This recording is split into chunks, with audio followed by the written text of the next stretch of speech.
part 4. Part 5. Parkour. Wait, Part part 5. Oh. Anyway, out of context summary. I feel like this one is long and awkward, but this is what I came up with. So. It's the part before the final, so I get it. In this episode, we learn that diamonds are not the hardest thing to exist. Sorry, hold on. I was looking at the reels. The notification came up for reels. I'm sorry. We're never gonna get through this episode.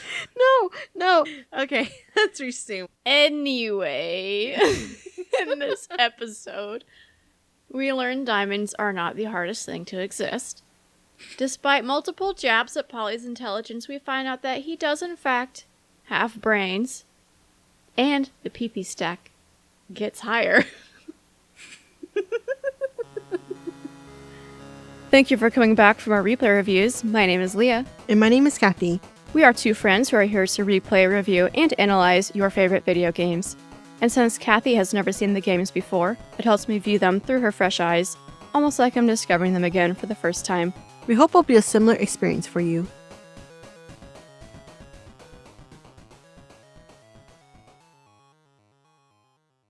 Alright, so Salieri sends the boys on a high-risk mission to heist some cigars from a customs warehouse, and Tommy feels like something is off. Salieri then confesses that the real score is diamonds hidden in the cigars, or the cigar crates, but it's clear the mission still does not sit right with Tommy. And then Salieri leaves the room and says, "Don't drink all the good stuff while I'm gone." Another scene where Tommy's drinking again. It's a bit weird because I'm going to jump ahead. We can cut this out. But wait, what is that? What kind of flavor is that? Sorry, I'm so distracted. It has a bear on it. You can't. No, stop. Focus. Okay. We'll talk about my flavored water later. Okay.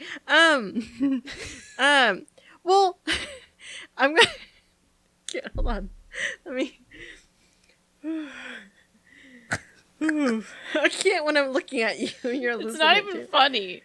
Why are we laughing? I'm gonna jump ahead because at one point Polly was like, "Hey, it's for old time's sakes," and so it made it sound like the drinking was like the first time he's drinking since a long time. But then here we're seeing this, so there's just like some inconsistencies. Any thoughts on the distrust between Tommy and Salieri? Do you think he would have told Tommy about the diamonds? Well, the fact that Salieri said that Sam, gives them a debrief instead of debriefing everyone himself just kind of shows that Sam's on a bit higher ground than Tommy and Polly. On the way to the customs warehouse, Polly seems off, and Sam and Tommy poke fun at him a bit, but Polly is not in the same lighthearted mood. He says no one thinks he has plans, but he has big plans, which is to rob a bank. Well, at this point, I'm also thinking about how does this all fit in with the story that Salieri said that when you help someone out too much, when they're drowning, you end up drowning as well. Is this a situation where Polly's drowning again, and they're probably not going to go out to help him, or is it that they're going to go out and help him and then they get in trouble as well? I could see that, and I think they're trying to help him because both Tommy and Sam say it's not a good idea. Sam says going behind the Don's back is a great way to get killed. And Tommy advises Polly to either tell the Don about the plan or just forget about it. Don't do it. But Polly's definitely still off when he gets out of the car. At this point in the game, what did you think was going on with Polly? I feel like he wants to make a name for himself, and it ties back to the distrust that is starting to increase with Salieri and Sam. Maybe Polly feels like it's always been Sam and me, and all of a sudden it's just Sam. So what about me? I need to create my own name. Well, they are able to sneak into customs and eventually find the crates of cigars. After loading up the crates, an alarm sounds, and they have to make a run for it back to the Salieri's warehouse, the other warehouse. And when they get back, a few of the crates have been busted open, and this is when they discover that there is not diamonds hidden in the cigar boxes, but drugs.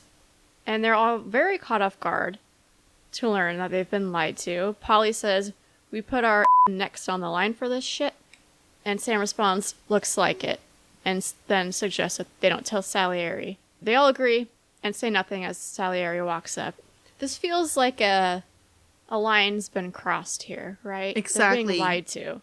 And the fact that Salieri demands loyalty, and that's what everything he's talked about through this point has always been, you need to be loyal to me or look at Frank. Yet it doesn't go both ways. That trust only goes one directional. And the fact that he didn't even tell Sam, who was the one orchestrating a lot of these things, it kind of shows that it's 3 against 1. And this lying is what's going to be Tommy's breaking point. Like, we're always so close to seeing it, and we're always wondering, is it it? Is it this? And this is it. And we learn soon in conversation that this would have basically put them in prison for life. So, like, there's a lot on the line, and with Salieri not being honest with them, obviously that would not sit well. But let's address the other side of this in Salieri. Why is he doing this? He's been so against drugs since the beginning, and now that Morello's gone, he's involved in it. Do you think this was previously an arrangement Morello had and he just took it over? Or what do you think has changed? Why is Salieri suddenly in the drug business?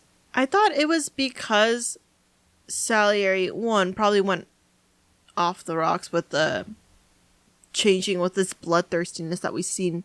But also, now that he has no competitor, he's like the only Don of that area. He doesn't need to pretend like they're classier or they don't swear. That's what we saw at the beginning. And it was always about, you can follow Morello and he's just like cursing and he does drugs and he's so terrible, but I'm classy. And now that he has no competition, they can be like, I do it all. I don't need to pretend to be the classier one because you only have one choice. Definitely a steady decline in Salieri's character. So, what? The joke. Oh. So, Polly says of the damaged crates. Besides, ain't diamonds supposed to be the hardest thing around? And then some dumb grunt that showed up with Salieri goes, outside of my maybe. Nobody laughs, which is hilarious to me. The only thing that happens is Salieri turns around to look at him like, this jackass.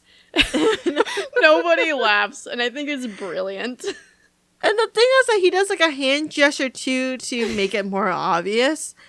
It's like, but the way he puts his hand is kind of small sound. The only thing funnier than a joke landing is a joke not landing.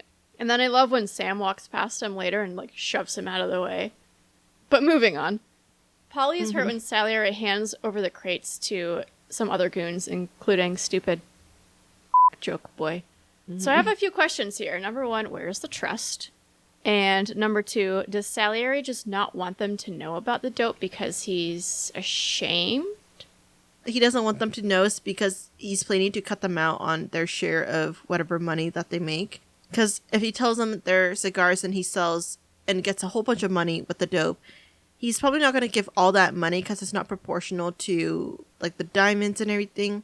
I think it's more about the loyalty and maybe he's drawing the line there. I don't know. I don't know exactly why he didn't share it. Is it just because he knew they wouldn't go for it? Continuing on, Salieri asks Sam to drive him to the bar, and rather than joining them, Tommy and Polly decide to take the train. Polly's fuming, and he's now hell-bent on doing this bank job. It seems like Tommy's warming up to the idea, too. He even mentions the car bomb incident again, and talks about if he gets arrested, Sarah's gonna leave him. So I think things really are starting to stick with Tommy more. I think the bank job seems like it might be the way out for both of them. I don't know if I'm jumping too far ahead in the train conversation, but Polly says that he's ready to punch his ticket right now because the life is wearing him out. It made me think about what exactly pushed Frank to feel that way as well. Like, not about Morello threatening his family, but what made him feel tired. And if it's something similar to this, that he lost trust with the Don, then it's happening twice already, and that's 2 red flags. Anything else on the train conversation? It just feels like at some point in this life, You're either cut out for it or you're not. Tommy gets off the train still not being fully committed, but as we roll over to scene 2, it is the day of the bank job and Tommy's all in. So we're going to skip over a lot. They rob the bank fairly successfully and they flee to Sam's club, the Palermo, to hide out. There were a lot of peepees and near misses in this section of gameplay. They part ways and will meet in the morning at Polly's to split the cash. And I know your question was, why can't they split it now?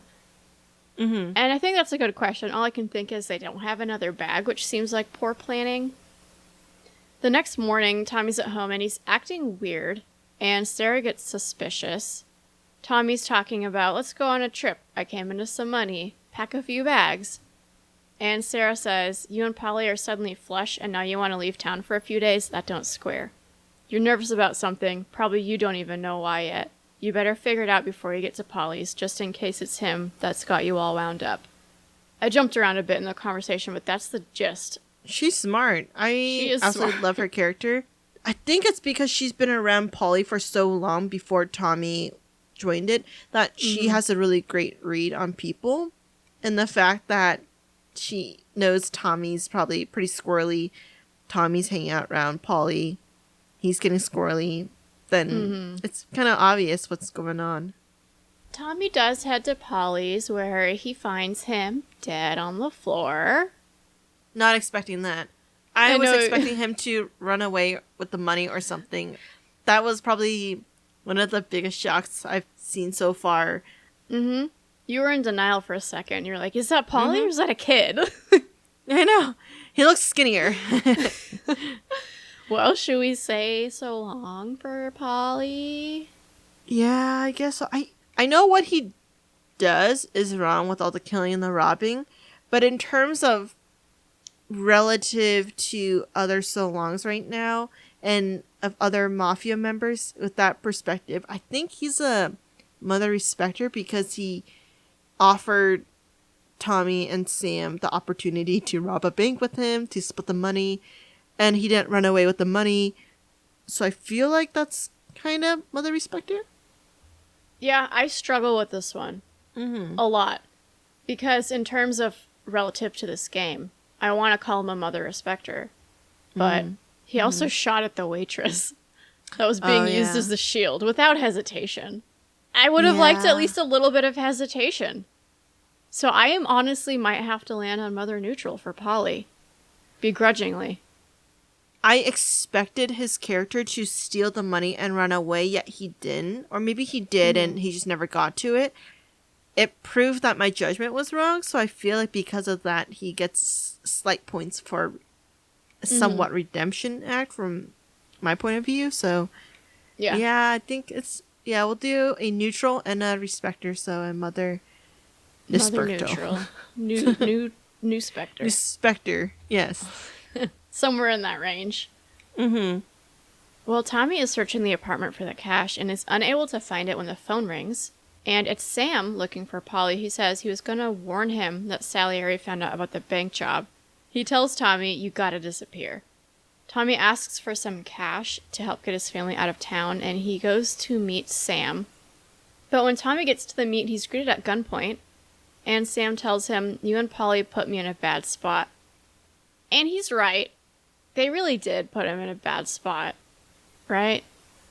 I mean, he could have stayed loyal to the three. So that's the thing, is like, I get where he is with being put in a bad spot, but then you have to choose between the brotherhood you had and choosing Salieri, who you know is going to cut you out on deals. Why wouldn't you choose Polly and Tommy, who have been loyal with you every step of the way, who saved your butt, who drove you to doctors? He could have died, and this is how he's repaying them? We'll get into more. More. I'm gonna hold off for now. Tommy apologizes, but then again asks for Sam's help, to which he responds, there you go again, making me choose between my friends and the family. It sounds like Sam is most likely the one that killed Polly. And then he says, things are right between me and the Don. I'm moving up, and I just found this big bag of money. This is also when we learn the Don found out about Frank and Michelle. Is that maybe why he's sort of been cutting Tommy out? But would that explain why Polly? I mean, no one knew about the drugs, but maybe those two are a peg lower now because when Tommy paid part of Polly's share, maybe Salieri's like, these two are too close. It makes sense with the timeline of hearing the story and then all of a sudden you're kind of cut out. I'm curious though, do you think that Sam was pretending that he didn't know that was Stope? Or was he genuinely surprised that he was lied to? I think he was genuinely surprised. It could go either way, but I think he seemed mad about it, unless he's a really good actor. But moving on, Sam says, "I'm sorry about this, but our business has rules." And again, he's right, but how much of this do you think is Sam following the rules versus him doing what he wants? Wait, do we know for sure that at that point in time Salieri didn't know about the money? Or he knew about the money? We don't know, and that's why Okay. I have this question, because I'm not sure how much of this is Sam betraying them versus Sam being in a tight spot and being ordered to do this stuff. And I think that that's the question that has a lot of bearing on Sam's character. My first reaction, my emotional reaction to this question would be that he's just betraying them. But at the same time, where's he going to gather so many men? Tommy responds, You think you're doing this because you're loyal, but you're not. You're just scared. and then I have written in my notes, remember when Sam said the bank job was a good way to have the Don kill them? He said, you'll be next to Morello, ain't no haul worth that. So, is he just a self-preservation kind of person? Or is there any aspect of, like, greed to it? I think it's self-preservation because he doesn't have... I don't know. I feel like if he had the skills and competency to grow big, he would have already done so and demonstrated his value to be higher up. So I feel like because he doesn't have the competency and he knows that, he's doing everything out of desperation and just trying... just self-preservation. See, this is where we have it. We have a different feeling about Sam. I feel like he is higher up. I feel like we see him be higher up from the start. That's true, because in the beginning, I think it's somewhere in part 1, I made a comment about how the way Sam's looking at Tommy and it's like he's being tested, but the way Polly and Sam are doing things together, I just couldn't get a good read on it. I could see it going both ways, but the way he was looking at him made it look like, oh, now I have to compete with this guy. He could have been higher up and then sees how much the Don likes Tommy and is threatened by that. So that could certainly be part of it. But I just noticed things like Sam's the one sent in to clean up the failed kill. Yeah, at the church, he's the one sent to kill that person. It feels like he cleans up a couple messes that Tommy and Polly made. And I think that's why I feel like he's higher up. I don't know, but I think it's really interesting that we both have a different feel about Sam. So Sam unleashes his men on Tommy, who's able to duck for cover and shoot his way up to Sam. As he's chasing him, we hear Sam say, I know you'd do the same, Tom. Hell, I know you've done the same. He's saying a lot of things that he's not wrong. Like, he has a point with a lot of these things he's saying. Tommy's not innocent. None of them are innocent. It's all about just, like, relative to each other. And so, relative to Sam, I feel like Tommy is more innocent because he questioned a few things, but that's also because we get to see him more. Yeah. It's interesting with this game because, Yakuza, it's basically the same thing. It's a mafia. But it feels like there's a lot more... I don't know. Yakuza seems like the whole game is based off of characters who have different tiers or different levels of boundaries and where their morals are and somewhat having more ethics. This game is like constantly changing. Like, those boundaries, like in the beginning, we thought that Tommy wouldn't kill an innocent person, but then at the same time we're seeing him kill so much more people. And then at the bank with the manager, it's just like I thought that that's where he would draw the line, and the next thing is the next part we watch, that line moves further out. So my thing is that I want to say that he's innocent, but he also continues to push the line. I think you're right, because instead of seeing, like, we see him struggle with things, but we don't see him do anything about it except double down and do something worse the next episode. So I think you're right. That's why it's hard to justify any of their actions. And then there's another quote in the chase from Sam where he says, "The thing about drug money is it pays for a lot of muscle."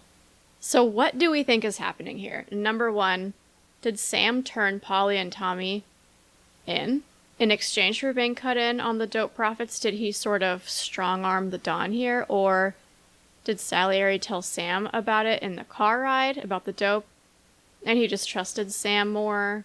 Like, why does Sam now know about the drugs? Or is he just assuming that this is drug money? Which is why I had the question earlier about, do you think he was pretending like he was shocked or if he was genuine? Because if he was pretending, then it makes sense that he already got his cut on the drug money.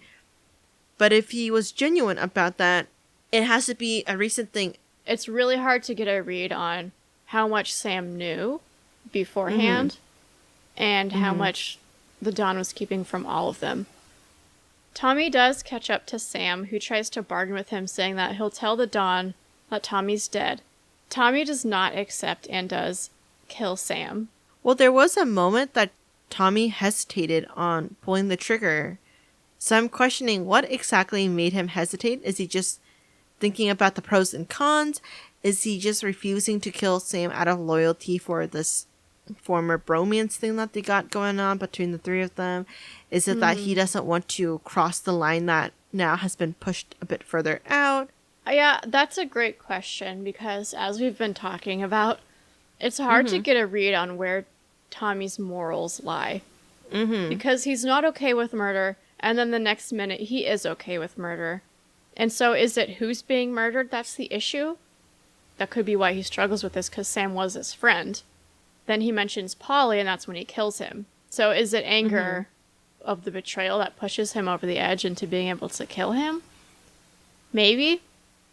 But I still am confused on what Tommy's morals are. I guess we'll never know. We'll never know. Well, so long for Sam. I think there's going to be a lengthy debate here. Really? I think he's just straight up mother because I just can't get over him killing Polly. And so we can kind of be sure that he would kill Tommy, and he did kill Polly. And for the reasons of just straight up betrayal of the bromance thing that they got going on, I think it's a mother. And this is where there's a major question for me, which decides either way. And it's, did the Don order all of this, or did Sam turn them in? If these are the Don's orders, if he had just people watching and found out about the bank job, of course he's going to order Sam to kill them. And at that point, Sam's right. They put him in a horrible position. What is he going to do? Get himself killed? They did something stupid. That's on them. And so if that's the case, that these are the Don's orders, I think he's still a mother respecter, because they all know what they signed up for. And Tommy and Polly still chose to break those rules. And Sam's just sent to clean up the mess again. But if these are not Salieri's orders and it's just Sam turning them in, then yeah, for sure, mother. Because he said in the car ride when Polly was explaining his plan, I won't say anything, but I don't want to be a part of it. And that line, either he's a really good actor and a really good liar, or he's telling the truth. And that's why I lean more, I don't want to fully call him a mother, because I don't feel like he's choosing to do this, but we don't have definitive proof that he didn't turn them in. I have to land on neutral again, and I feel like we're cheating, but... Which I would side with you, but it's just because of my assumption that he chose to kill Polly, but that's a really massive assumption that I'm basing it off of. So I can see that if I'm going off of your assumption, I would say mother neutral as well. Well, it's just like the lack of information we're getting makes it difficult to land on something. And it's interesting because I feel like the game wants us to feel betrayed by Sam, but he makes so many good points that I don't feel betrayed because Tommy did something stupid. Well, I feel like if I watched it again, I would totally side with you when I'm not watching it emotionally. If I watch it again, I might. Yeah. Like, I get that assumption because I think that's what the game wants us to think. But there's just too much that makes me question it. Yeah. I guess we have to leave it at Mother Neutral. I guess we do. This is harder than I thought. Not as hard as that guy's though. Anything else around this scene, Sam's death, or should we move back to the detective? Let's keep going. All right, that didn't take as long as I feared it would, so that's good. Anyway, now back to the detective. He says to Tommy, I can't do anything unless you're willing to testify in court. So it seems like they are ready to start making an agreement. And whatever they land on, but I think they're both in. Is that what you figured? Mm-hmm. All right. Scene 3. We see all the aftermath. Many of the members of the family are being arrested. And Tommy even does 8 years. My question to you, is Tommy doing 8 years for his crimes? Or is this more of like a protection thing? Because the detective had doubts about being able to protect Tommy because he said that this case would go on for years. I think they have to put him in jail, probably a separate jail, because otherwise he probably would have died earlier. But I think 8 years is probably because he got a lighter sentence for, what he calls the witnesses that pretty much turn on their people and instead, in exchange, get a lighter sentence. I think that's what it is. I mean, he has to go to jail for everything he's done, so it makes sense. And 8 years in prison sounds pretty light when he robbed a bank, he murdered people, and he murdered Morello, and that's a pretty big one. So I say 8 years is pretty light.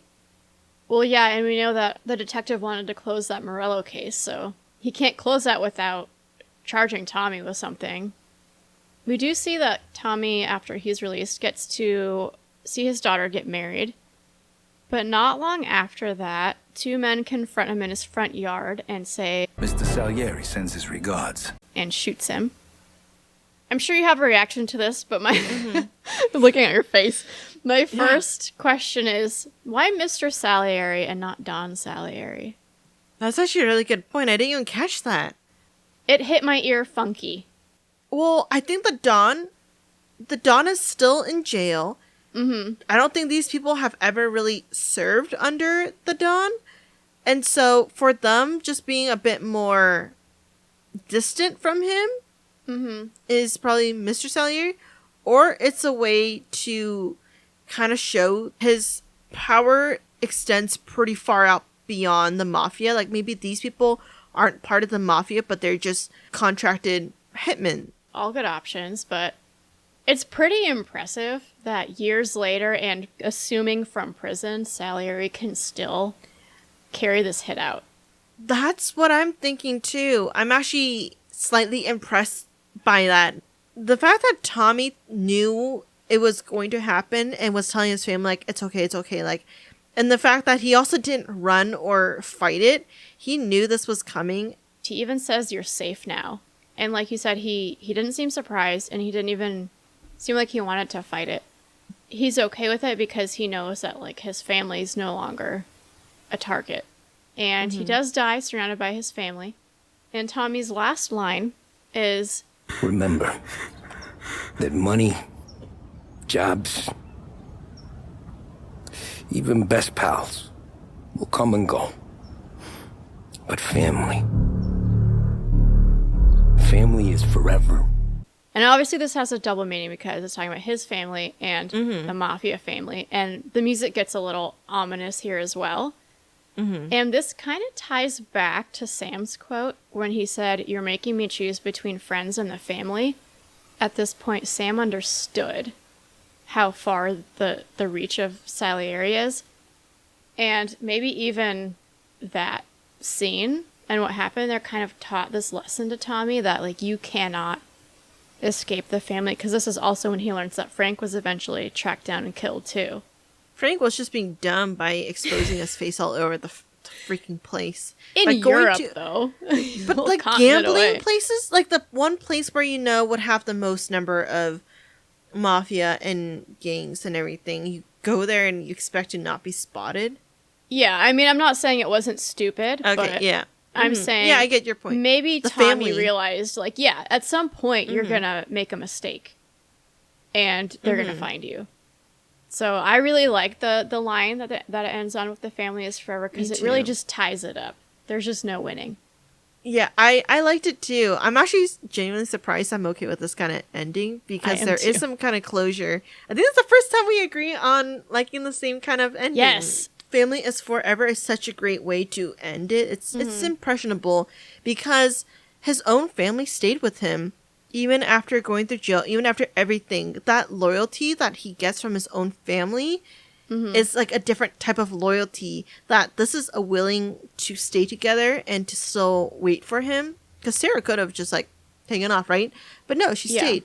Yet the family, as part of the mafia, isn't like you're trapped. You didn't get a choice in this, like you may have in the beginning, but you have no choice in the end. It's just only one opportunity to either stay in or leave dying in a body bag or whatever. Yeah, So and going back to our conversation of him almost being relieved, it's almost like he yielded to the mafia family to protect his family. Mm-hmm. You have to choose one, it seems. Mm-hmm. And there's sacrifices either way that need to be made. But I'm glad you liked this ending, because I thought you were going to hate me again. No, I like this ending. I like the closure, and I appreciate how relieved Tommy is with the ending, because he knows that them trying to kill him might accidentally kill someone else, which is the same thing with the car bomb. Sometimes that karma catches up with you, not with you, but with your family members. Mm-hmm. So I think that it's a great way that it starts with him, it ends with him, and his family stays safe.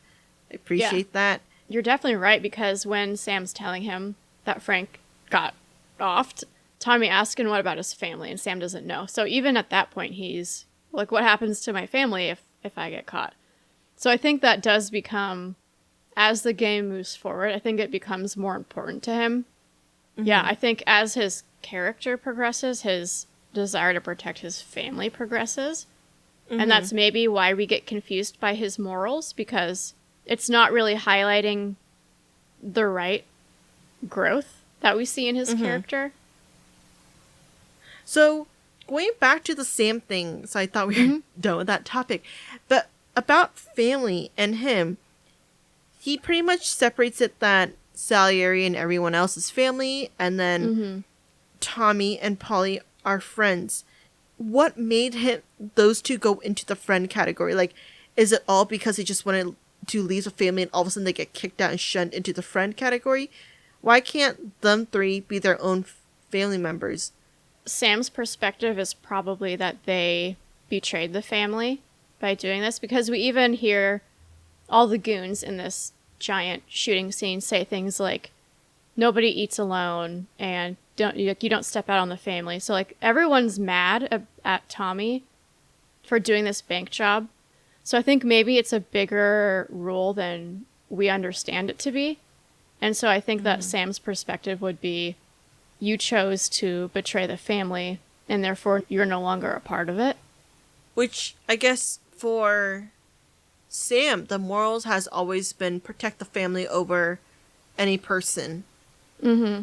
Which makes it hard to say that he's a mother then, because that's where his morals are set, versus Tommy's morals are a bit shifty. Like, Sam's the only one who's really staying true to the life he chose, in a way. Which, now that I'm thinking about it some more, I kind of don't think in any way he can be a mother, because of his morals, and his baseline has always been family first. Right. I think the only thing that could possibly be used against that is him wanting to keep Michelle alive. But he says to Tommy, you're the one that let her go. So basically, it was my suggestion, but it was up to you. Like, I'm not the one who actually betrayed the family. You are. So I think that's really the only thing that could say that he had a moment of fleeting loyalty. It's been 24 hours and I'm still not sure exactly where I feel. Okay, So, mother or mother respecter for Tommy then? I don't know, because he says he does things like rob the bank to get out of the mafia and help his family start a new life, but I don't fully buy that. I think he kind of likes doing this kind of thing. This is another hard one. I think if you ended it before the epilogue, the 8 years later, I would say mother neutral to mother. But I think the information we learn after the epilogue, it seems like he's understood the things that he's done a bit more, and his priorities have been straightened, and he accepts his punishment in the end. And that pushes it more towards the mother neutral to mother respecter side of the scale. Yeah, with Tommy, it's just, I don't even know what to base him off of. Like, with a family man, I can see very close to mother respecter to, like, I think it is mother respecter that ultimately he wanted out because to protect his family. He was happy dying for his family's protection and to make sure that they never get involved. On the mafia side, he ends up just a bit of a mother based off of your baseline of you're either with the family or you're against it and you betrayed the family. So because of that, it nets to mother neutrals. It's a bit higher up, closer to the mother respecter side, but still in the neutral zone. Yeah, I would agree, and I didn't realize until we started talking about this game how confusing I find his character. He's one of the few characters where I just can't get a firm grasp of, like, what he's about. Well, his character arc is a bit funky because traditionally you have people who start out great and then they have their villain origin story, or you have people who continue to stay great, you get a tipping point, they either choose to be bad or good, or you get like a redemption arc. But he's none of those things, none of those traditional, what can you expect from him? He has shifting boundaries. Even going back to that question in part 1 of, like, how much of this did he choose versus was he forced into it? Because he was initially forced into it, but then he does, like you were saying, kind of come back because he wants some revenge. So it's like he always has one foot in and one foot out from the start. And I think maybe that's why we're confused by him, because he's not fully committed either way until he goes to the detective. And let's not forget that he threatens to give the books to the detective and pretty much betrays the entire family and everyone in that. He betrays Ralphie, which he finally appears. He betrays Ralphie's back, but he's in prison. Right? He betrays Vincenzo and his father-in-law. Yeah. So it's not just Salieri that he's betraying, but all the somewhat goodish people that he's met along the way. Anything else, or should we save the rest for the summary and move into the PPs and near misses? Do the PPs. What's your guess? I think you had at least like 7 or 8 PPs. Like you got one of a double whammy for the double PPs. Not quite. 5. 5. Okay. 5. For near misses, there is like 2 of them, which they were like overreacting, and then there's one where one was underreacting. That one was a hair from a peepee. That sounded disgusting. The visuals you're creating, but you know what I mean, though. Yeah, we had to go back and look. It is as close as you can get. That wins.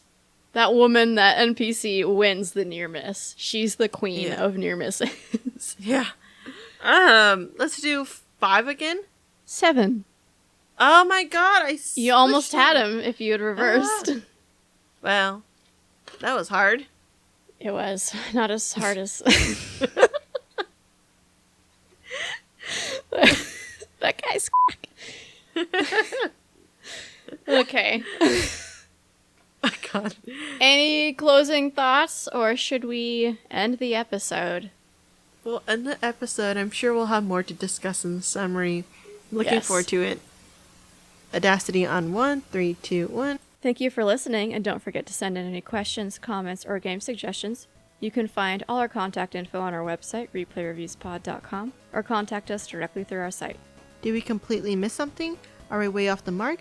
or you just want us to take a deeper look at anything from the game. We'll tackle any topics you all want to hear in our season wrap-up episode.